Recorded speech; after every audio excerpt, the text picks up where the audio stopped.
given that is common to everyone is time.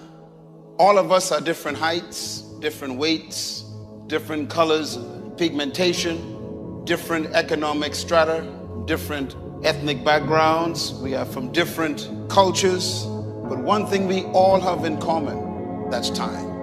Why is that so important?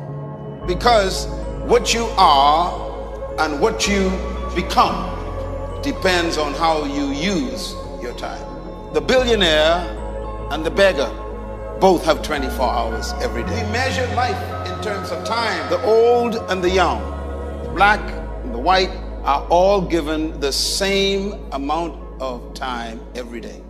Time cannot be stopped. You cannot stop a day. You cannot stop an hour. They have no respect for you. But you can control how it will be used. Inspiring habit. Which means that even though time is unstoppable, it is controllable.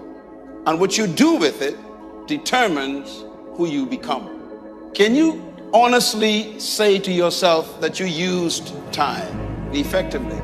One of the things that we know about life is that it is always changing. Sometimes you're up, sometimes you're down. Sometimes you're happy, and sometimes you're sad. Now that's that thing called life. And when we begin to understand and know that, accepting that reality, that we will never ever have things just on an even keel all the time, that you're going to have some ups and you're going to have some downs. But during those down moments, that's where the growth takes place.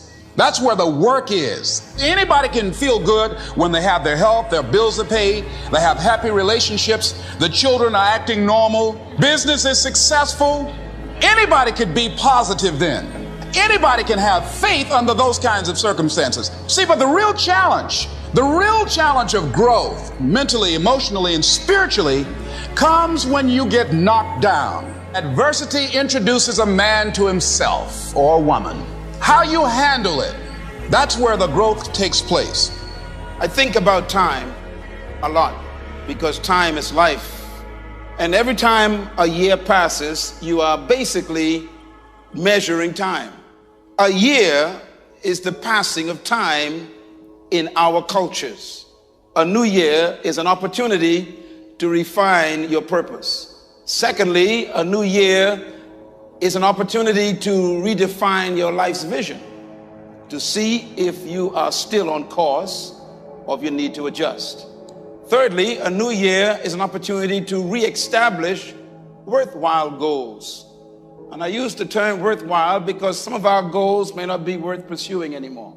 And fourthly, a new year is an opportunity for you to bury the past and move into a new future. In other words, time is a blessing or a curse depending on how you manage it. Time is life. What have you become is totally dependent on how you use time. I was going through a major challenge in my life that was wearing me out, that was using me. And one of my students told me in a class that I was teaching, Lessons in Truth, she said, Les, until you handle it with grace, it will stay in your face. And it stayed there a long time.